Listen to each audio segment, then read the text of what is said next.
Bonjour. Mais comment est-ce que vous l'avez vécu cette année 2017?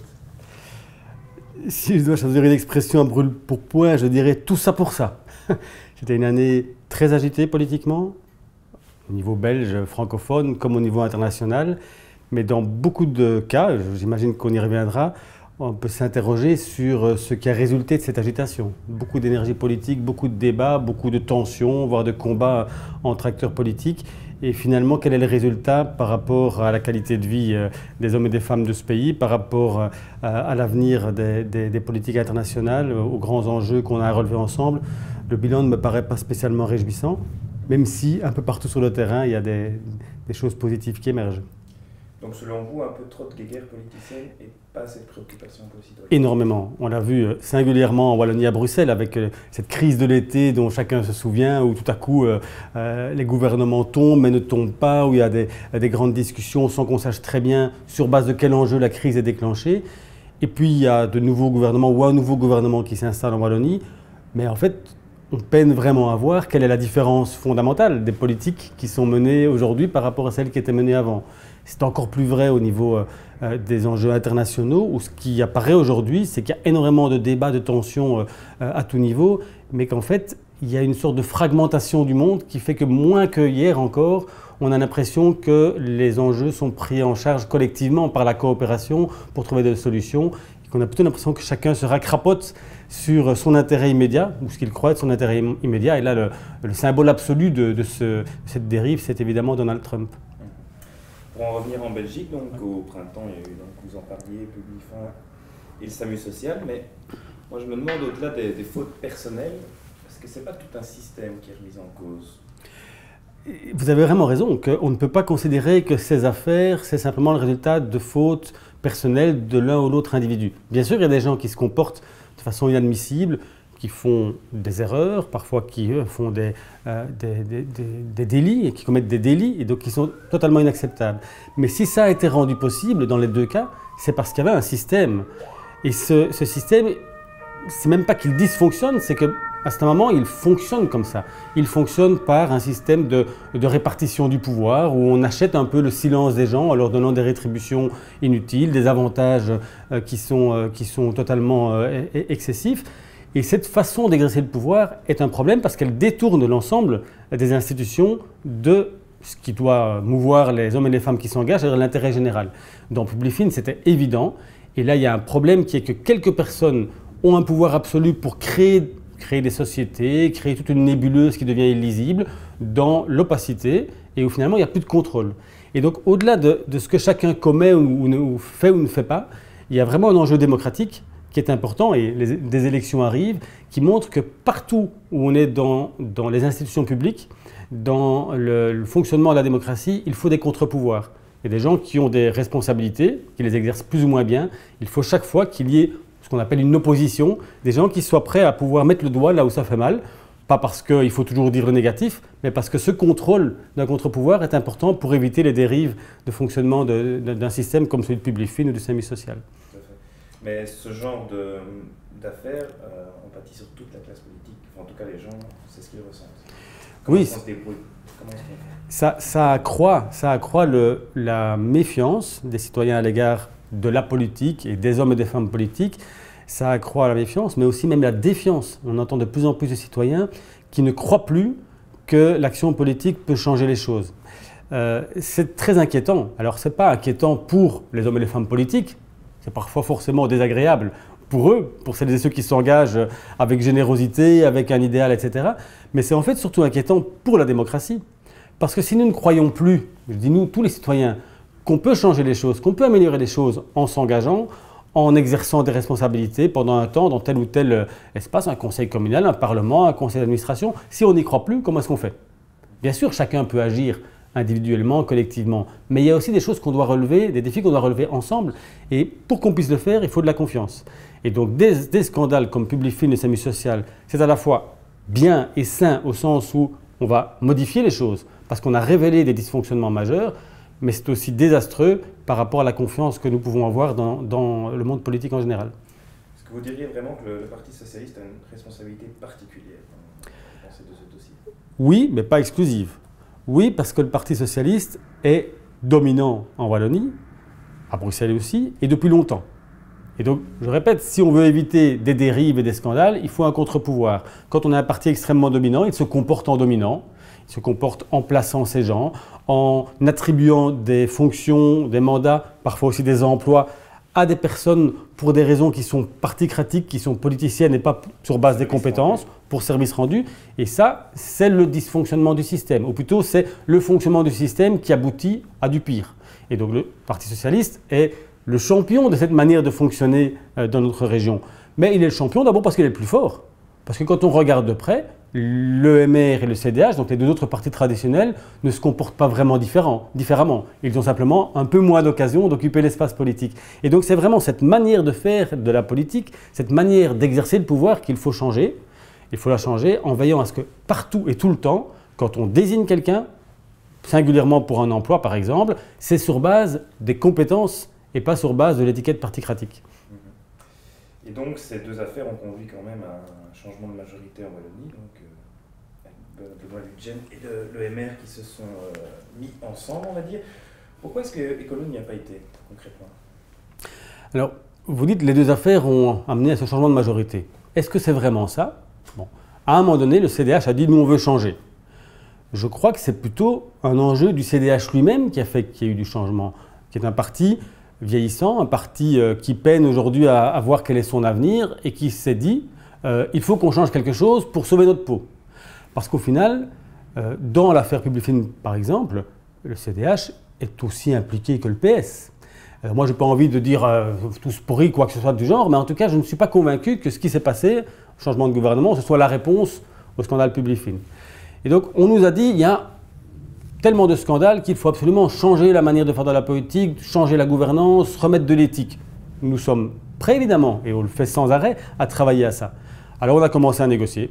On a commencé à négocier en disant écoutez, à un an des prochaines élections, avec un poids politique peu limité, puisqu'Écolo aujourd'hui c'est seulement 4 députés au Parlement de Wallonie, il faut se rendre compte de ça, seulement 4 députés. On a dit c'est pas grave, on veut bien contribuer, mais nous n'entrerons dans le gouvernement que si vraiment il y a un accord fort pour dire on change les pratiques politiques, on refonde la démocratie pour créer plus de confiance et plus d'efficacité. Au final, nous n'avons pas obtenu ce changement de système auquel nous aspirions. Et donc nous avons dit, écoutez, dans ces conditions-là, faites votre gouvernement maintenant. Nous, on attendra les prochaines élections en espérant les gagner et avoir un meilleur rapport de force pour changer les choses. Cette nouvelle majorité, par contre, je répète à qui veut l'entendre, qu'elle mise sur la transparence. Est-ce que dans les faits, est-ce que ce nouveau gouvernement est plus transparent? Il y a des avancées, il faut les saluer. Donc, par exemple, le fait que le nouveau gouvernement ait annoncé que tous les subsides accordés, que toutes les aides à l'emploi qui vont être accordées par le gouvernement seront transparentes. C'est une bonne nouvelle parce que, de nouveau, si on veut une démocratie qui fonctionne bien, il faut que tous les citoyens puissent avoir accès à l'information, savoir qu'est-ce qui est fait par les décideurs et pourquoi c'est fait. Donc, il y a clairement des avancées, de même que par rapport aux suites du scandale Publifin en Wallonie, il y a une série de recommandations que le gouvernement s'est engagé à suivre. Donc, on va toujours soutenir ce qui va dans le bon sens.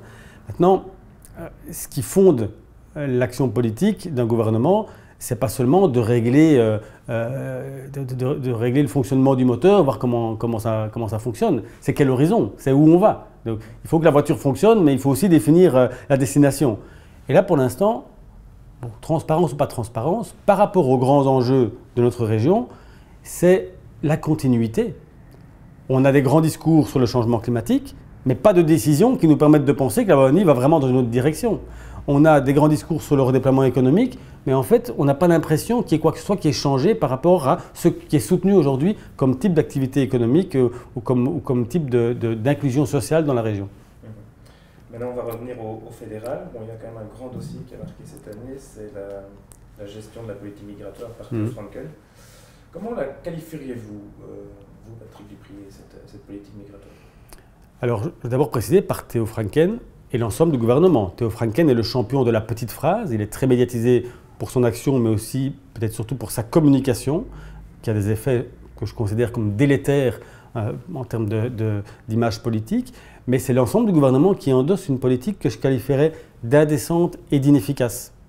Et j'ai bien les deux. Indécente parce qu'elle méprise la personne humaine.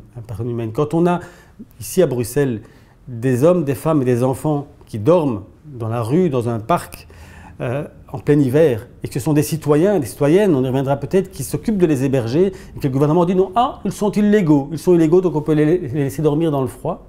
Quand on a un gouvernement qui considère que la fermeture des frontières est la seule réponse à ces flux migratoires, c'est-à-dire qu'en fait, on laisse ces gens entre les mains des passeurs, de ceux qui font du business, de ceux qui gagnent du pognon en faisant courir des risques à ces personnes en passant à travers les montagnes, en prenant les risques de mourir en Méditerranée. Mais c'est un gouvernement qui méprise la personne humaine, mais en plus, qui est inefficace. Parce qu'on pourrait dire, ben ok, voilà, c'est pas très humain, mais il faut bien qu'on fasse comme ça, c'est la seule solution. Mais non, ça ne marche pas. Jamais ces politiques n'ont enrayé les flux migratoires. Parce que les gens qui fuient les guerres, dont nous sommes parfois co-responsables, les gens qui fuient la sécheresse, les changements climatiques, dont nous sommes aussi co-responsables, ils cherchent un avenir meilleur et ils vont arriver.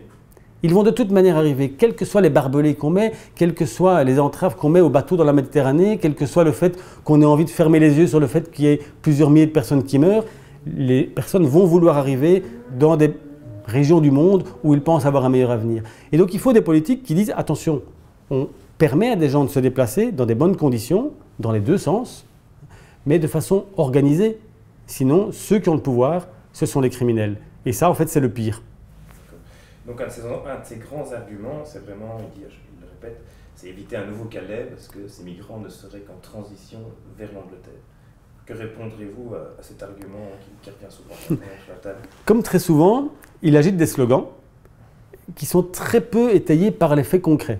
Il parle des migrants, de façon générale, sans se rappeler que ce sont des hommes, des femmes, des enfants, pas des migrants, et que chacun est dans une situation différente.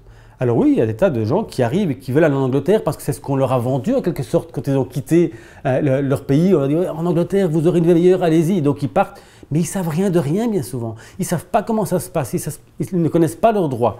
Et donc la première chose à faire, quand des gens sont ici, c'est de les informer, d'abord de leur donner un toit. Et puis de les informer, voilà vos droits, voilà les possibilités, voilà ce à quoi vous n'aurez jamais droit, ici ou ailleurs. Comment est-ce que vous pouvez faire des choix quand vous avez traversé pendant des semaines ou des mois des conditions terribles, parfois en fuyant la guerre, la torture, etc., et que vous n'avez aucune information et que vous dormez dans un parc. Accueillons les gens dignement, expliquons-leur, et puis on verra. Et on voit que quand ce travail est fait, et des ONG le font, qu'on explique aux gens, certains disent « Ok, je vais continuer mon rêve d'Angleterre », d'autres demandent l'asile ici, et d'autres encore acceptent l'idée qu'en fait, il n'y a pas vraiment d'avenir ici, et sont prêts à retourner chez eux. Mais pour ça, il faut accueillir des gens pour ce qu'ils sont. Et ça, ce gouvernement ne le fait pas. Et le Calais, la situation qu'on a aujourd'hui au parc Maximilien, avec des gens qui dormaient par terre, dans des tentes, etc., c'est un petit Calais, mais un petit Calais pourquoi? Parce que le gouvernement ne prend pas ses responsabilités. Écoutez, qui peut croire qu'un pays comme la Belgique, un pays riche, a un problème à accueillir dignement 200 ou 300 personnes? C'est parce qu'il n'y a pas de structure d'accueil correcte qu'il y a ces situations où des gens campent dans un parc. Il y a une plateforme citoyenne qui se substitue. Et là, il y a des citoyens qui se substituent à l'État, ce qui est à la fois extraordinaire de générosité et de sens de la solidarité de l'organisation, et en même temps effrayant de se dire qu'un État comme la Belgique n'est pas capable d'exercer une des missions fondamentales qui est celui d'un État, et que ce sont des citoyens qui doivent suppléer à ce gouvernement. Est-ce que vous diriez que la caricature, qui par définition est exagérée, l'écologie était pertinente? Comment est-ce que vous réagissez à ça? Alors, avec le recul. Avec le recul, deux choses. D'abord, c'est toujours très délicat de faire des caricatures qui font référence à la Deuxième Guerre mondiale. C'est très chargé de plein de choses, et donc j'imagine que beaucoup de vos auditeurs se souviennent de cette caricature qui représente Theo Franken en uniforme de l'armée allemande. Donc c'est très délicat parce que des tas de personnes qui ont connu la guerre peuvent se sentir mal en voyant cette caricature, en disant on exagère, etc. En même temps, je pense qu'écologie a raison. Il y a aujourd'hui une dérive dans le discours, parfois dans l'action, mais dans le discours de Theo Franken, d'autres, en Belgique, dans d'autres pays, qui cheminent vers le fascisme. Je ne dis pas vers la Shoah, vers les massacres, vers la guerre, mais vers le fascisme dans ce que ça peut comprendre comme déni, comme indifférence à la personne humaine dès qu'elle est considérée ou étiquetée comme étrangère, migrante, musulmane. C'est extrêmement dangereux parce que, vous savez, le fascisme il n'arrive pas d'un jour, paf, comme ça d'un jour à l'autre. La guerre, elle n'arrive pas un jour, pouf, ça commence. C'est cette lente érosion des valeurs qui fait que progressivement, eh bien, on dénie aux gens leur humanité. Et ça, c'est commencé aujourd'hui avec ce qui se passe. Et il ne faut pas qu'un jour on se réveille en se tournant vers l'arrière et en se disant, comme ça a été le cas en 1945, bon sang, comment avons-nous laissé faire ça? Il y a toujours cette phrase de Bertolt Brecht qui disait, le pire, ce n'est pas le bruit des bottes, c'est le silence des pantoufles. Et donc, à un moment donné, ce sont nos pantoufles bien à l'aise qui regardent tout doucement les choses empirer. Hein, c'est ce silence-là qui est coupable. Et donc, voilà, Franken, ce n'est pas l'armée allemande de 1940, mais ces discours préparent ce type de pensée, et ça, c'est très inquiétant. Pour rester sur le gouvernement fédéral, il se félicite souvent de ces réformes économiques. Nous, on a un regard chez les jeunes un peu différent, où notamment les conditions de chômage sont un peu durcies, déjà sous la législature précédente, il faut le dire. On a vraiment l'impression que les jeunes sont les oubliés. Est-ce que vous avez ce même sentiment quand on voit par exemple l'explosion des chiffres au niveau des CPAS ou ce genre de choses? Je trouve ça très inquiétant. C'est vrai qu'on a un peu l'impression d'une génération sacrifiée. Alors, elle est sacrifiée parce qu'en effet, il y a une précarisation des jeunes. Le nombre d'étudiants au CPAS, le nombre de jeunes au CPAS sans emploi, parfois sans rien, parfois des jeunes qui avaient quitté leur famille, qui retournent chez leurs parents vu les difficultés d'accès au marché du travail. C'est en soi extrêmement inquiétant et difficile à vivre pour de nombreux jeunes. Et donc il y a cette partie-là de régression sociale, de régression de la protection sociale, mais il y a aussi quelque chose qui est presque aussi inquiétant, qui est un peu un vide de sens. Qui peut croire aujourd'hui que demain va être meilleur ? Beaucoup de jeunes ont cette impression, et bien compréhensible, qu'en fait, demain sera pire qu'aujourd'hui. Qu'on est confronté à des grands défis de justice sociale, mais aussi de justice environnementale, de problématiques de climat, de biodiversité, etc., qui ne sont pas pris en compte. Et les jeunes, sans doute mieux que les aînés, se rendent compte que là, il y a le défi de ce siècle. Comment est-ce qu'on va continuer à vivre correctement sur cette planète et que ce défi n'est pas pris en compte par les politiques. Et ce sont les jeunes d'aujourd'hui qui vont payer les pots cassés de tout ça, et aussi qui vont devoir relever ces défis-là. Et donc, aujourd'hui, le message qui est donné aux jeunes, c'est souvent « attendez voir, débrouillez-vous, et puis vous allez devoir subir le reste ». Je trouve que c'est désastreux parce que c'est tout le contraire qu'il faudrait faire. C'est-à-dire, ce monde, le monde du XXIe siècle, c'est vous les jeunes qui allez l'inventer, avec vos valeurs, avec votre culture, avec votre créativité, avec un potentiel qui est là, dans toutes les catégories de la société, mais singulièrement chez les jeunes, et donc, déployez-les. Et donc il y a des choses concrètes qui peuvent être faites par rapport à ça, et peut-être une des propositions, peut-être si je dois en retenir une, qui fait le lien entre les politiques sociales et les jeunes qu'on a déposées cette année-ci, c'est l'idée qu'il faut permettre aux jeunes d'essayer. Aujourd'hui, c'est dur de trouver un boulot, puis si on en trouve un, on s'y accroche, parce que si on le quitte, on n'a droit à rien. Nous pensons qu'un jeune qui a un boulot, si à un moment donné, ça ne va pas, il n'y trouve pas de sens, les conditions sont mauvaises, ou simplement il a envie de faire autre chose, un projet plus personnel, un autre job, etc., mais qu'il doit avoir la possibilité de dire « j'arrête », tout en conservant son droit au chômage. Il sera remplacé par quelqu'un d'autre, donc ça ne coûtera pas plus cher à la société, mais il va pouvoir rebondir et faire autre chose. Et allier l'épanouissement de chacun, je fais quelque chose qui a du sens pour moi et que j'aime bien, et l'intérêt pour la société, c'est ça. Permettre à chacun de rebondir et de trouver quelque chose qui lui convient en termes de job. D'accord. Donc maintenant, on va venir sur la thématique de l'écologie. Ouais. Et, mais là, déjà, c'est quand même assez marrant de voir un peu tous les partis qui s'approprient l'écologie. Ouais. On aurait entendu l'expression écosocialisme il n'y a pas très longtemps. Qu'est-ce que ça vous fait, vous, écolo, que tout le monde reprenne vos idées comme ça? Est-ce que écolo a encore un sens, finalement? Plus que jamais, plus que jamais. Alors, il y a un côté positif de voir qu'aujourd'hui, dans tous les partis, mais plus largement dans la société, il y a enfin une vraie prise de conscience de l'enjeu écologique et du fait que les grandes questions politiques de ce siècle et des années qui viennent seront d'une façon ou d'une autre liées à l'écologie, au lien entre les activités humaines et la planète et la nature. Donc c'est bien que la prise de conscience progresse. C'est vrai qu'on voit tous les partis aussi mettre une petite gommette verte, hein, et on rebaptise le socialisme écosocialisme, très bien. On a un ministre libéral qui a dit « je suis environnementaliste », très bien. On a le CDH dont on a l'impression que leur nouveau programme politique est un copier-coller d'une autre, fort bien. Mais on parlait au début de l'interview de confiance des citoyens à l'égard des politiques. Tout ça fait pire que mieux si les intentions, si les discours ne sont pas suivis d'actes. Or, aujourd'hui, on reste profondément dans l'incohérence.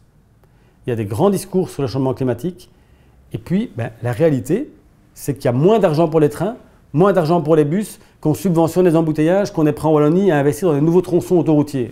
Et les gars, ce n'est qu'un exemple, mais il y a un problème de cohérence.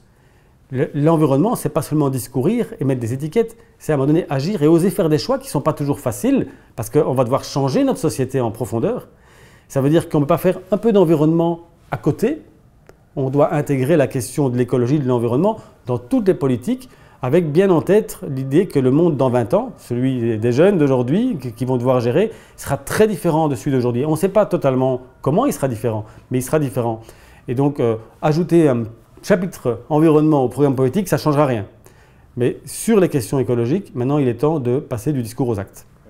Avec un dossier chaud en ce moment, c'est le dossier du nucléaire, la sortie du nucléaire d'ici 2025. Vous pensez que dans cette affaire, c'est l'EMR qui essaie de gagner du temps? Est-ce que vous pensez qu'il n'arrive pas à se détacher de la NVA? Qu'est-ce que vous pensez? Ou alors que vraiment, il y a des objectifs chiffrés qui doivent être calculés, mis pour voir sur le long terme comment c'est possible cette sortie. Voilà. Ce qui est certain, c'est que plus on attend, plus c'est difficile. On voit que la Belgique a voté une loi de sortie du nucléaire en 2003. On était en 2017. Et en fait, depuis 2003, il y a eu la loi. Et puis après, on a attendu, on a hésité, on est revenu en arrière, on a dit oui, peut-être qu'on va le faire, on a prolongé les centrales. Mais en fait, si on ne prend pas de décision claire, les investisseurs alternatifs, ceux qui sont prêts à investir dans les énergies renouvelables, ceux qui sont prêts à investir massivement dans une meilleure utilisation de l'énergie, ils attendent, puisque le signal politique n'est pas assez clair. Donc il faut décider vite pour que ce soit possible de sortir du nucléaire en 2025. Et c'est possible, ça on le sait que c'est possible. ELIAC, qui est la société qui gère le réseau électrique belge, a sorti tout récemment une étude vraiment très détaillée, très chiffrée, qui dit voilà, il y a plusieurs scénarios, mais on peut sortir du nucléaire. Mais pour qu'on puisse le faire, il faut très très vite le confirmer et commencer les investissements dans les alternatives. Et donc, de nouveau, c'est une question de choix politique. Qui fâche-t-on? Qui sont les lobbies derrière la NVA, derrière certains OMR qui disent non, il faut continuer le nucléaire. Ça rapporte beaucoup d'argent à des grosses sociétés, le nucléaire. C'est aussi une vision du monde. Ce n'est pas seulement comment on produit l'énergie.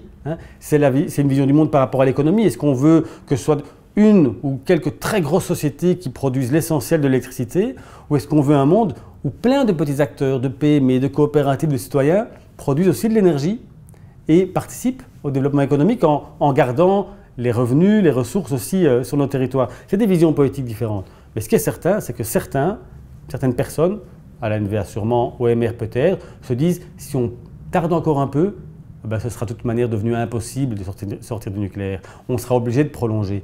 Et ce serait mauvais pour l'environnement, mauvais pour la transition énergétique, mais aussi mauvais pour la politique, parce que ça montrerait une fois de plus qu'on n'a pas été capable de dire voilà l'horizon qu'on veut atteindre, voilà ce qu'on a envie comme société, et on met en place les décisions, les mesures pour y arriver. C'est ça qu'on doit faire aujourd'hui.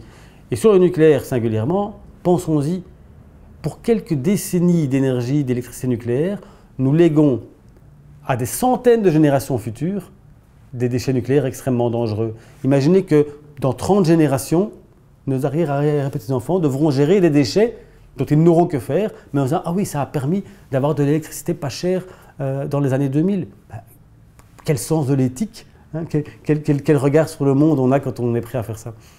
Une des critiques quand même de Charles Michel, c'était, il est revenu sur ce dossier des panneaux photovoltaïques, où on avait manqué peut-être de prévision. Est-ce que là on ne risque pas la même chose dans ce dossier du nucléaire? Un manque d'approvisionnement, mais aussi un problème économique, ou je ne sais pas où autre. Le photovoltaïque, c'est chaque fois ce que tout le monde ressort parce que les adversaires politiques d'écolo savent que ça fait mal à l'écolo. De façon injuste d'ailleurs, parce qu'il faut toujours le rappeler, on avait un système de soutien aux renouvelables qui était maîtrisé, qui anticipait correctement les choses pour développer la filière. Et à un moment donné, certains, en l'occurrence dans un gouvernement sans écolo, un ministre CDH s'est dit « Ah, je vais faire du marketing en fait, et booster le soutien au photovoltaïque d'une façon qui va me rendre très populaire auprès de ceux qui investiront, mais d'une façon qui était totalement immaîtrisée économiquement et qui a abouti à ce que ça coûte très très cher à l'ensemble de la société en faveur de ceux qui avaient installé les panneaux. C'était une mauvaise gestion, qui n'était pas une gestion écologiste, mais qui nous est un peu attribuée comme c'était à nous. Donc il ne faut pas faire ça, il ne faut plus faire ça. Il faut évidemment soutenir les choses de façon cohérente. Mais rappelons-nous que par kilowattheure, donc par quantité d'énergie, d'électricité produite, quand on est en renouvelable, on a 4 fois plus d'emplois créés que quand on est dans le fossile, le pétrole, le charbon ou dans le nucléaire. Et donc, même si parfois ça coûte un peu plus cher à l'investissement, c'est beaucoup plus intéressant pour notre économie, beaucoup plus intéressant pour l'environnement, et à terme, dans 10 ans, dans 15 ans, quand l'investissement est amorti, c'est gratos le soleil, c'est gratos le vent, c'est gratuit la biomasse ou la géothermie. Donc il faut oser investir aujourd'hui pour avoir vraiment une société beaucoup plus autonome en énergie, beaucoup plus propre, beaucoup plus riche en emplois demain que ce qu'on a aujourd'hui avec le pétrole et le nucléaire. Et alors on va conclure donc 2018-2019, 2 années d'élection. Hein. Ouais. Qu'est-ce que vous souhaitez ou quels sont les objectifs d'Ecolo pour ces 2 prochaines années, très concrètement? Alors ce que je souhaite d'abord, avant même de parler d'Ecolo, c'est que vu qu'on va avoir des élections, plusieurs élections successivement, mais que ce soit l'occasion de vrais moments démocratiques. Ça veut dire des débats démocratiques, quelle société on veut, quel choix on fait, comment on avance dans cette direction-là, mais aussi des moments de participation. Si on veut des élections communales qui améliorent la situation dans les communes, il faut des citoyens qui s'engagent, des hommes et des femmes qui disent « je suis prêt à y aller ». Avec Ecolo, dans le meilleur des cas, mais aussi avec d'autres, sur des listes d'autres partis, sur des listes citoyennes, que des gens disent « moi je vais prendre ma part ». Aussi, comme mandataire public à un moment donné.